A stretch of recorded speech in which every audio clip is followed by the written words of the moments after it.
Hello again, O'Neill. I hope everyone's having a fabulous day today. It is now Tuesday, December 22nd, and we are in our second day of winter break.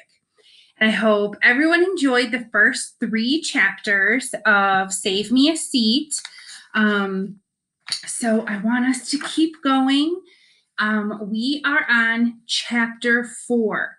And as of right now, we have been introduced to Ravi, Joe, and Dylan. And we're going to learn more about them. So let's start chapter 4, Joe. And remember, I'm not showing you pictures in the book because it's a novel. So use your imagination and visualize what I'm reading to you about. All right, ready? Let's go. Joe. It's Monday, so the cafeteria is serving chicken fingers with canned peas and apple slices. I had a big breakfast and it's only 11:30, but I'm so hungry I could eat a horse. Another idiom right there. Is he actually going to eat a horse?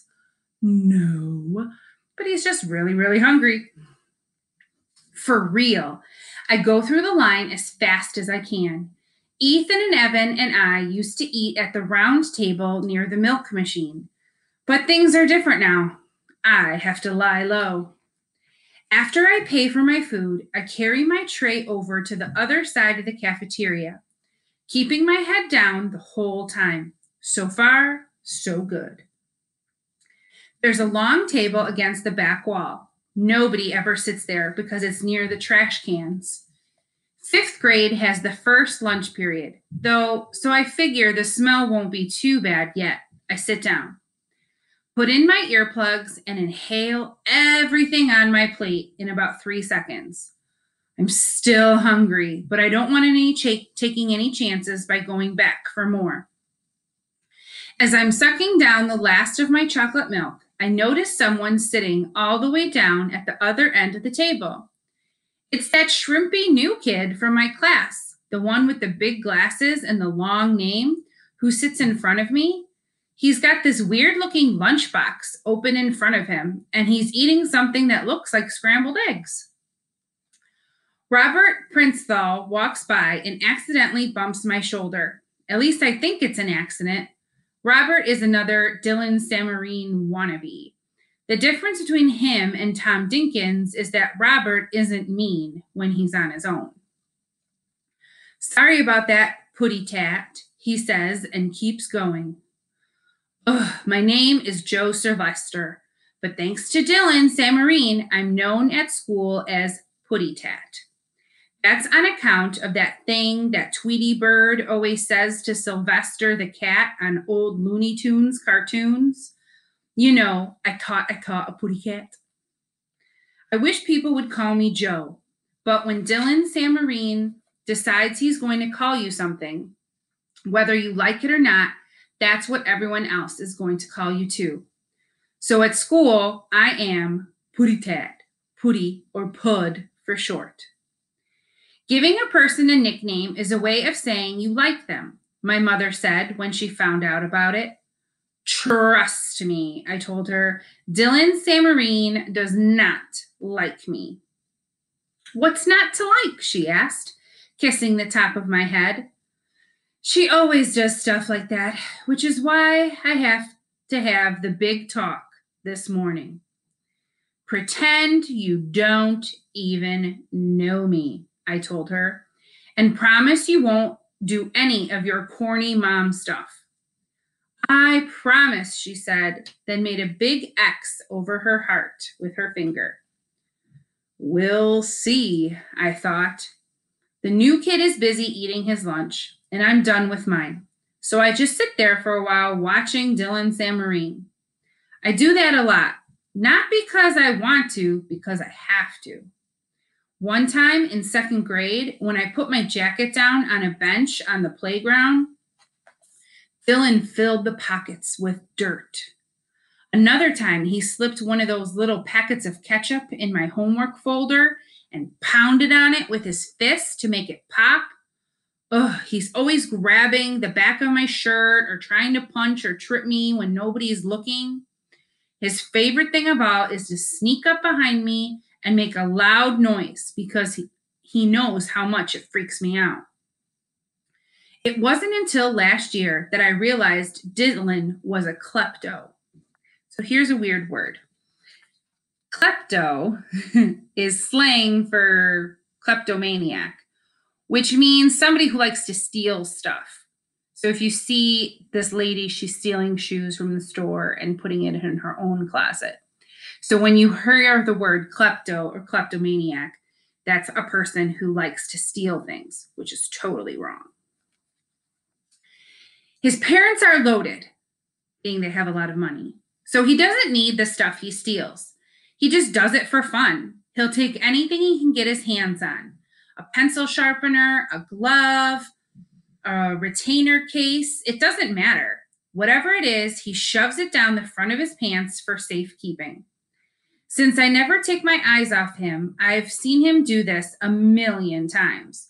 But I don't ever tell on him because what good would it do? He'd just fast talk his way out of it and find a way to pay me back double. After my mom found the dirt in my pockets, she suspected something might be going on. Is that Samarine boy bothering you? She'd ask. No, Mom, I lied. We can talk to Miss Frost about it, she suggested. No, I shouted. Everything's fine. I worry about you, Joey. You never have anyone over to the house. I have lots of friends at school, I told her. Like who? Ethan and Evan? The Burdock twins, she said. Those boys are so wild. She didn't know the half of it. Ethan once stole his father's car keys and drove around the neighborhood in his pajamas. And even though Evan never got caught, I knew for a fact that he was the bathroom bandit at Einstein, notorious for drawing dirty pictures on the bathroom walls and throwing wet toilet paper balls on the ceiling. That better not happen at O'Neill.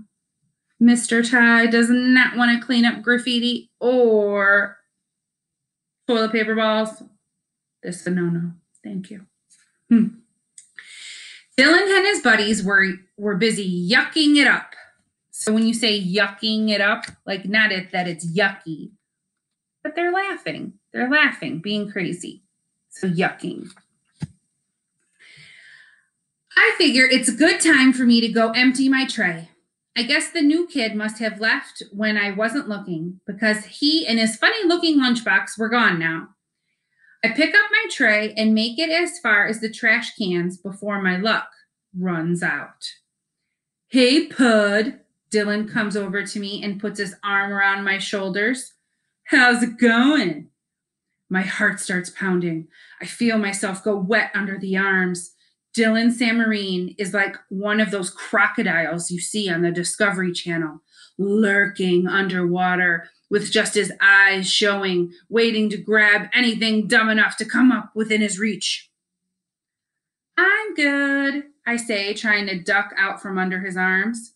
He tightens his grip on my left shoulder and with his other hand pulls the earplug out of my right ear and drops it on the floor and crushes it with the shoe like a bug. 1, 2, 3, out 2, 3. Listen, Pud, before you go, can I ask you something? He says. I guess so. I look down at my shoes. I feel weird having only one earplug in, lopsided. Is it my imagination or does that new lunch monitor look familiar? Dylan puts his mouth so close to my ear, it makes me squirm. I don't say anything. I just keep my eyes glued to my shoes and breathe. 1, 2, 3, out 2, 3. I notice one of my shoelaces has come untied. Take a look, Putty, says Dylan, jerking his head back to shake the hair out of his eyes. Tell me if you recognize her, too. I don't move. Oh, was that a question too hard for you, Pud? You need me to talk a little slower? Take a look. I don't want to look, but what choice do I have? I lift my head. My mom is standing over near the milk machine. She's wearing a red and white striped apron, and she has a whistle around her neck. When she sees me looking at her, she smiles and blows me a kiss. I honestly think I might be having a heart attack. This is exactly what I was afraid would happen. This whole reason we had the big talk. My face feels like it's on fire. Come on, Pud, says Dylan. You don't want to hurt her feelings, do you? Blow her a kiss back. What's going on, Dill? Asked Tom Dinkins. He and Robert and his weird kid Jax have come over to empty their trays.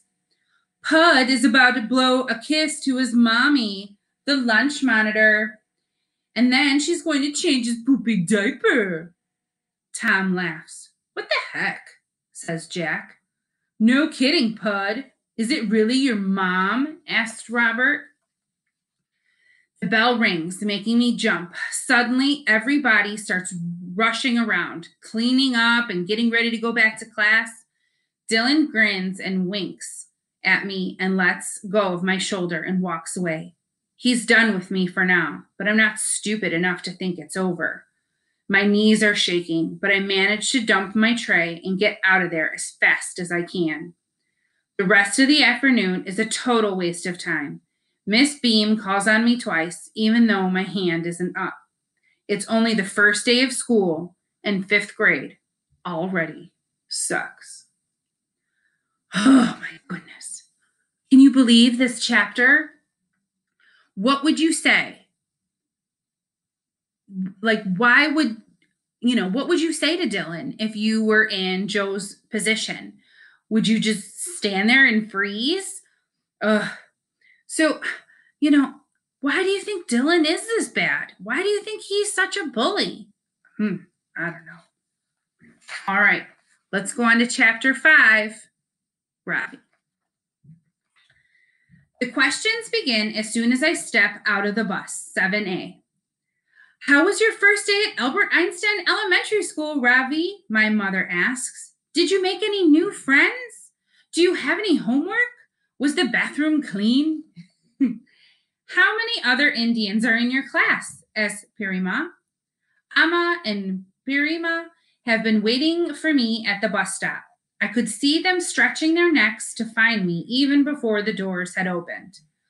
Amma takes my green backpack off my shoulder and carries it as we begin to walk towards our townhouse. I would rather carry it myself, but she insists. My teacher's name is Miss Bean. I tell them homework is just some reading and the bathroom is fine. How many other Indians are in your class? Pirima asks again. None, I say. I don't tell her about Dylan Samarine because I know how Pirima feels about ABCDs. As we pass the big pond located in the middle of our community, Amma points to it. Promise me, you won't go near that water, Robbie. You might fall in and drown, and I've heard there are leeches, warns Pirima. The wind is blowing their saris. Amma holds on to hers in her right hand. Her left hand is still carrying my backpack. So, a traditional Indian clothing for women is called a sari. So it's kind of like a dress, and it has cloth that hangs down and goes over your shoulders. It's quite beautiful, and it comes in many, many different colors. So a sari is what traditionally Indian women wear. Did you eat your lunch? She asks. Please, Amma, can we get home? I will tell you everything I say. I promise. Why can't you tell us now? Asked Pirima. Did you not like your oompa? Ravi, don't blame me. Didn't I say it was too lumpy? When Pirima wants to make a point, she goes on and on about it like a rotating end of electric drill. Paripa has a trick for that. He wears hearing aids. And when Parima gets going on one of her long rants, he waits until she's not looking and he turns them off. Amma puts down my backpack. I can't believe what is happening. Right here in the middle of the street, she is checking my tiffin box to prove to Parima that I've eaten my lunch. A few kids walk by looking at us curiously. I bend my head, embarrassed, and stare at the spot between my sneakers. My glasses slip down by my nose, and I push them back up. It's empty, says Amma proudly, holding the box out for my grandmother to see. Parima sniffs. How do you know he didn't throw away his lunch? Amma doesn't say anything, just shakes her head and puts the tiffin box back in my backpack. She and Parima got along much better when they didn't live in the same house. I reach over and grab my backpack from Amma and run as fast as I can towards number 83. When we first moved to Hamilton Mews, I had trouble telling which house was ours because they all looked the same. But now I can tell without even looking at the number. Wait, Ravi, the door is locked. Paripa is napping and Appa is in the office. My mother shouts, running after me. He's waving. I wait on the doorstep until she and Parima catch up with me and open the door. As we enter the house, I close my eyes and breathe in. The air is filled with the smell of Amma's cooking. She has already prepared my evening tiffin, a plate of dosas and a cup of Ovaltine, kind of like chocolate milk, the same thing I ate every day after school in India. I give her a hug and whisper in her ear so Parima won't hear. The Appuma was delicious. Thank you, Raja, she whispers back. Dinner is later than usual because Appa's train is delayed and he doesn't get home until almost 8 o'clock. After each bite, Parima complains about the food. The rasam is too runny and it tastes like dishwater. Have you ever heard of spices, Roshni? Appa comes to my mother's defense. Let her be, he tells Parima. Roshni is doing her best. She is not used to having to do all the cooking herself. And I am not used to having to eat her runny rasam. Parima snaps back at him. Did you know poor Ravi had only lumpy upuma for his lunch? I glance at my mother and quickly change the subject. Most people at Albert Einstein Elementary School don't bring their lunches from home, I say. They buy school lunch, which costs $2.50. Is it vegetarian? Asks Amma. I wouldn't take their word for it, Parima interrupts before I can answer. I hear their salad oil has lard in it. I decide not to tell them about the chicken fingers. So vegetarian, there you go, is a person that only eats like vegetables and fruit and grains. They don't eat meat. A lot of people are like this, not just people from India. And even there are many people just in America who choose to be vegetarian for health reasons and for their personal reasons. So that's a vegetarian. All right, let's see. Let's do chapter 6. I think we can get through this one. Some extra vocab. All right. Oh, there's the dogs. Chapter 6, Joe. Mom is parked at the curb, waiting in the car when school's let out. Her old parking sticker from Mercy Hospital is still stuck to the windshield. She used to be a nurse there, but she and a bunch of other nurses got laid off right before Christmas last year. After that, everything changed. None of the other hospitals around were hiring nurses, so Mom had to go on unemployment, and Dad took a job driving a truck route because it paid more than what he was making at his old job at Walmart.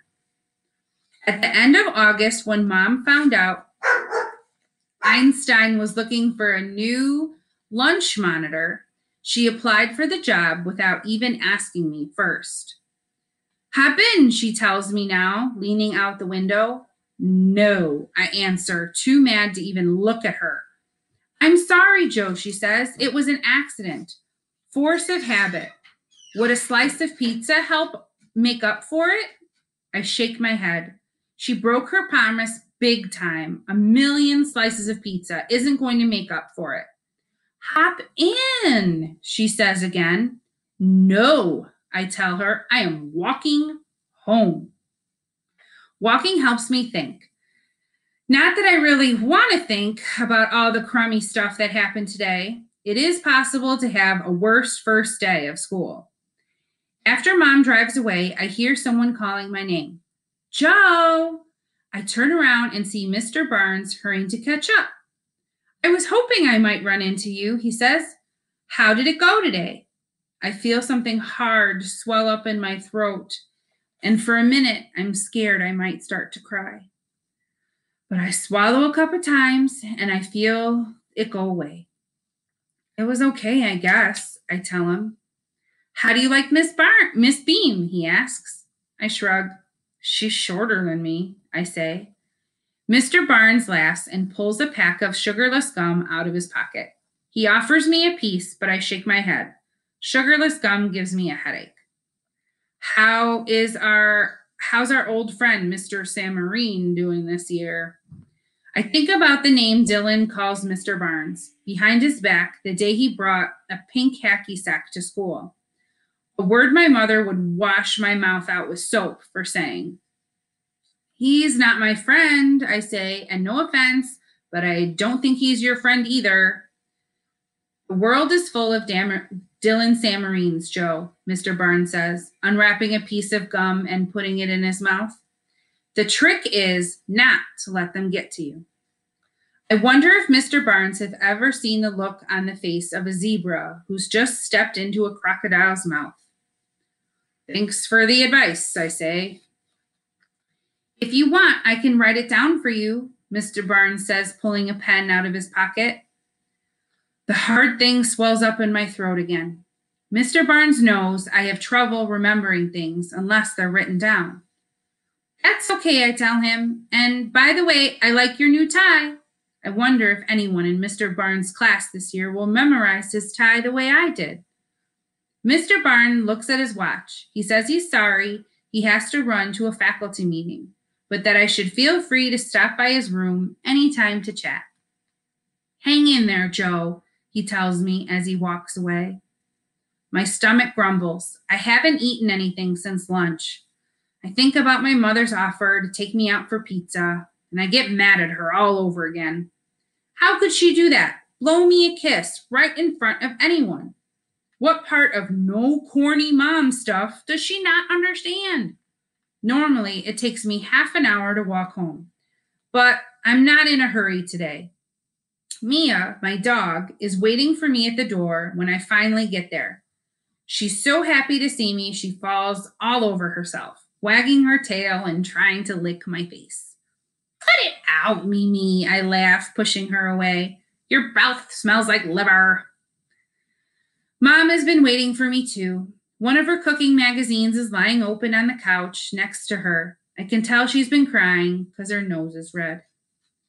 What took you so long, Joey? She asks. I was beginning to worry. Can we talk? I don't want to talk, I said. I go into the kitchen, grab a cup of oatmeal cookies and out of the jar on the counter and pour myself a big glass of milk.